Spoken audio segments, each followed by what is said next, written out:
mbokki asalaamaaleykum wa rahmatullahi taala wa barakaatuhu gannaaw ba leen nuyoo ziar leen di leen jaajëfalaat bu baax ci bàyyi xel gi ñu bàyyi xel ci Baol TV bu ko defee ñu dikkaat yéen ci seen naafile yi téere suñu bi bu ko defee ñu dikkaat yéen rek ci seen naafile bis bi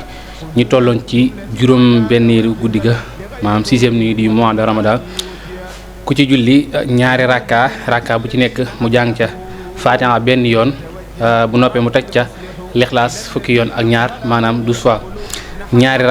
rakka bu ci nekk mu jàng ca Fatiha benn yoon bu noppee mu teg ca Lixlaas fukki yoon ak ñaar maanaam 12 fois naafile googu nag sëriñ bi nee na ku ko def incha allah mel na ni ku julli junni rakka ca maqaamatul Ibrahima julli ci jàkka yi Makka junni rakka saraxe junni dërëm leel junni ñu xiif te bu ñaanee des na ko nangu mel na ni it ku jox ndogu xeetu yonent bi sallallahu alayhi wa sallam wépp te des na ko musal ci mettitu dee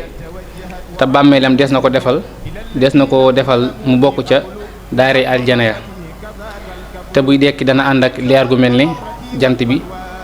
te dana tàbbi aljana te deesu ko xisaab te sa mbooloom yonent bi lay bokk bu ëllëgee kon loolu moo nekkoon njariñal naafile gi bu ko defee ñu joxaateen dig daje ëllëg ci waxtu yi insha allahu rabbi qablu nahat madarrati kadaka alkablu an intafat madarrati wal balwa